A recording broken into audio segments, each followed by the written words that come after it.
Hello, in this demonstration I'm going to show how to use the VCF installer to deploy a new VMware Cloud Foundation 9.0 fleet using the high availability deployment model.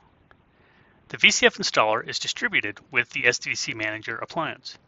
To deploy the installer, download the SDDC Manager template, deploy it in your environment.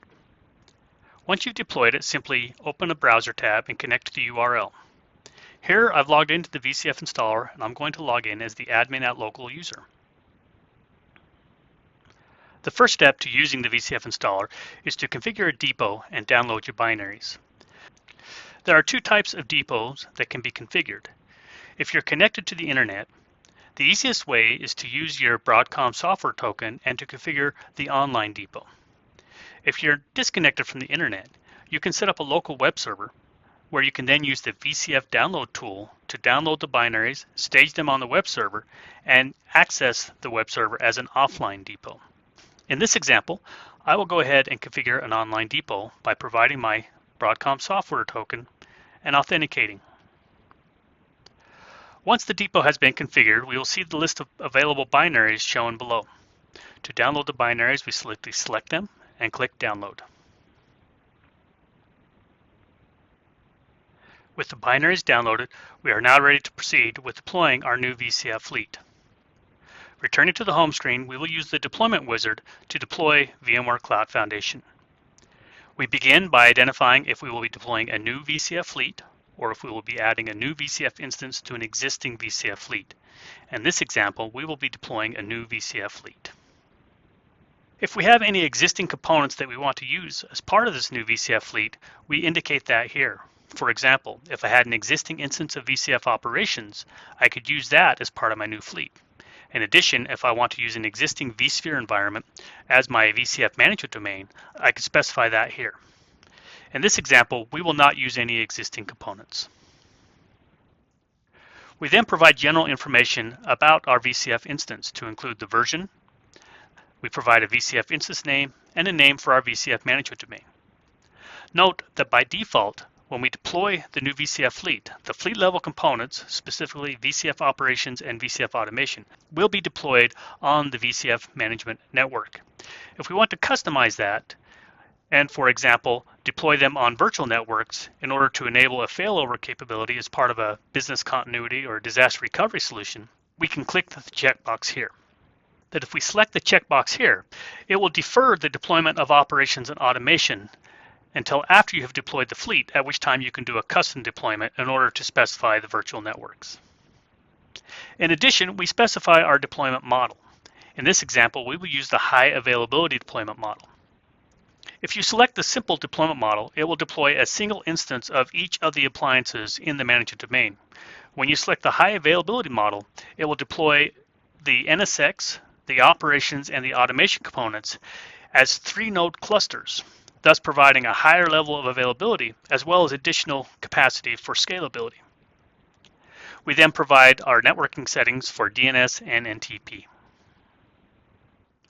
We then provide the details for our VCF operations instance to include the size, and then here we provide the fully qualified domain name for the primary appliance, the replica appliance, as well as the data node. Had we chosen the simple deployment model, we would only specify one, the primary appliance, but because we chose the high availability deployment model, we are specifying 3 components. Note that the fully qualified domain names will need to be in DNS configured with both forward and reverse lookup. Along with the operations appliances, we specify the administrator and root password. Also, because we are deploying multiple appliances, we can also select the load balancer. It will sit in front of those appliances in order to balance traffic between them. Here we're using the ops.vcf.sddc.lab as our load balancer. Do note the load balancer will need to be set up outside of the VCF installer, and this is done as a prerequisite to deploying the Cloud Foundation fleet. In addition to the VCF operations instance, notice that there are 2 new appliances that will be deployed. The fleet management appliance, together with the operations collector appliance. In this example, we specify the fully qualified domain names, and we have checked the box to indicate that we will use the same passwords that we have assigned to the VCF operations instance. We then proceed with configuring VCF automation. Note, if we had an existing VCF automation instance that we want to use as part of our fleet, we can tick the box that says I want to connect a VCF automation instance later, and then after we've done our fleet deployment, we can then use the fleet management feature inside of VCF operations to import VCF automation and upgrade it. In this example, we are going to deploy a new VCF automation appliance, so we will enter that here. We enter the fully qualified domain name of automation. This is the URL that we use to access the appliance and provide an administrator password. Because we chose the high availability deployment model, we will need to provide 4 IP addresses. 3 of the IP addresses will be assigned to each of the nodes, with the 4th IP address being held in reserve to facilitate upgrades. We then provide a prefix as well as an internal cluster CIDR. We then move on to the vCenter, where we provide the appliance fully qualified domain name, specify the size, as well as the storage size. We then specify a data center name and cluster name. These are the names that will be used when creating the vCenter inventory.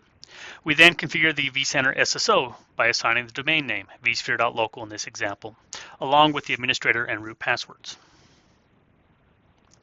Next, we configure the NSX management cluster. Here we again enter the size, along with the fully qualified domain names for each of the appliances, along with the cluster fully qualified domain name. Again, these will all need to be in DNS. We then also provide the passwords for the administrator, root, and audit accounts. Next, we select our storage type. In Cloud Foundation, we can deploy using either vSAN, VMFS on Fiber Channel, or NFS. Note that with vSAN, we do support both the OSA architecture and ESA. In this example, we're using vSAN OSA. We then move on to the host. In this example, you can see I have added 6 hosts to the configuration, ESXi 1 through 6. I simply confirm all the fingerprints to make sure I have the right host and proceed to configure the networks. There are 5 networks that are required. We're going to configure 4 of those networks here on the Networks tab. We have the ESX Management Network, the VM Management Network, the vMotion Network, and the vSAN Network. Note that we have chosen here to combine both the ESX Management Network and the VM Management Network on the same subnet. As such, we only provide details for the ESX Management Network. For the vMotion network, you'll notice that in addition to providing the VLAN, the MTU, and the CIDR notation, we also provide a range of IP addresses. This is the range of IP addresses that will be assigned to the VM kernel interfaces for our vMotion network. In addition, for the vSAN network, we have the same thing where we provide a VLAN, MTU, and a subnet along with an IP range. Note that if you're not using vSAN and instead using NFS, the vSAN network would be replaced with an NFS network. If you're using fiber channel storage, you will not need to provide a storage network. We then proceed to configure our vSphere distributed switch. Note that by default, all the network traffic will be configured on a single vSphere distributed switch using separate port groups. However, you can customize this and deploy multiple distributed switches in order to separate different types of traffic. For example, in this demo, we will choose the storage traffic separation. Here we will create 2 vSphere distributed switches. Notice that the first distributed switch, VDS01, has our ESX management, our VM management, our vMotion, and our NSX traffic. And we have separated our vSAN traffic onto VDS02. Also, you will observe there's a red dot next to the VDS01. This is indicating that additional information is needed to complete that VDS configuration. So expanding that and scrolling down, we can see that along with the 4 networks that we've already talked about, there's a 5th network that's for our NSX traffic. This is often referred to as the TEP, or Tunnel Endpoint Network. As part of the NSX configuration, each of our hosts will be configured with tunnel endpoints that will be used as part of the virtual networking. In order to assign addresses to those tunnel endpoints, we need to specify a range of IP addresses that can be used. To do this, we will use an NSX IP pool. So for here, we'll go ahead and we'll specify the VLAN that we want to use for our NSX TEP traffic, provide a pool name. This is a pool that will be created inside of NSX, along with a CIDR and a range of IPs that will be distributed. With those network details completed, we can come back and verify that we no longer have the red dot and that we have both our VDS01 and VDS2 configured, ready to go. So then we'll go to the next screen where we'll configure the SDDC Manager appliance. In this example, we will deploy a new SDDC Manager. And so we provide the fully qualified domain name along with the password for the root, VCF, and administrator accounts. We're now ready to review our configuration.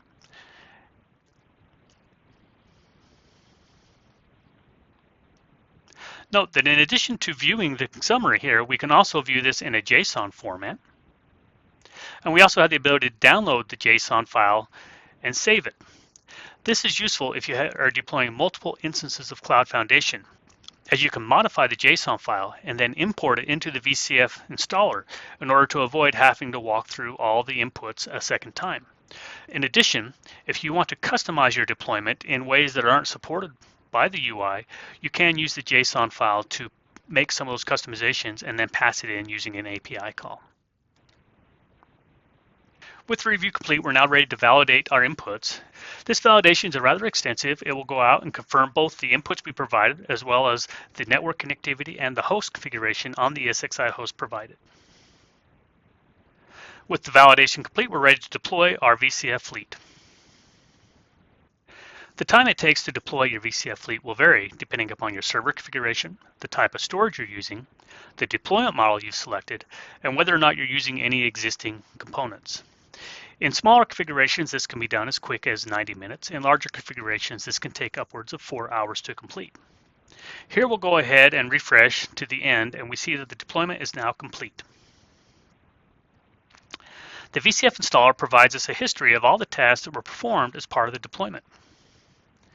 If there had been any problems during the deployment, we can use this information to identify the source of the problem, troubleshoot it, and if we're able to resolve it, we can then resume the deployment where it will pick up right where it left off. With the deployment complete, let's now connect to our VCF operations instance, where we will log in as the admin user. Here we see the VCF Cloud account has been added in VCF Operations. Going to Administration, under Integrations, we can confirm that all the components are configured and we are collecting metrics. Navigating to the inventory, we can see the vCenter server for our VCF management domain. Selecting the vCenter, we can view the vCenter inventory. We can also click Actions and connect out to the vSphere web client, where we can log in as the administrator at vSphere.local using the password that was assigned during the deployment. Here we see our VCF inventory. Note the appliances that have been deployed. There's a total of 11 appliances here. We have the vCenter server, together with a 3-node NSX management cluster, along with a 3-node operations cluster, together with the fleet management and the VCF collector appliance, along with a 3-node automation cluster, as well as the SDDC manager. As NSX was deployed and configured as part of our manager domain, let's connect out to the NSX manager, where we can log in as the admin user and verify by going to System, Fabric, Host, that all of our hosts are configured for NSX. You may recall that when we configured the vSphere distributed switches, one of the steps we had to complete was to set up the IP pool inside of NSX that was used for the tunnel endpoints. We can verify this was done by navigating to Networking, where navigating down to IP address pools, we can see the host TEP pool that has been configured. Clicking on Details, we can see the IP addresses that have been assigned to our ESX host. Navigating back to our vSphere client and selecting host 1, under the Configure tab, we can verify that under VM kernel adapters, we do in fact have our 2 tunnel endpoints configured on this host on VMK10 and VMK11. Returning to VCF operations, we will next look at the topology for our operations and automation instance. Navigating to fleet management, under lifecycle, we can see that VCF operations and VCF automation have been deployed. Selecting manage under VCF operations, and navigating to the topology, we can see the topology of our VCF operations instance. Here again, we see that there are 3 nodes that comprise VCF operations, the primary, replica, and data node, along with the cloud proxy. Returning back to the overview under VCF automation and viewing the topology there, we can confirm that again, the VCF automation instance is comprised of the 3 nodes. This concludes our demonstration on using the VCF installer to deploy a new Cloud Foundation fleet using the high availability deployment model. Thank you very much.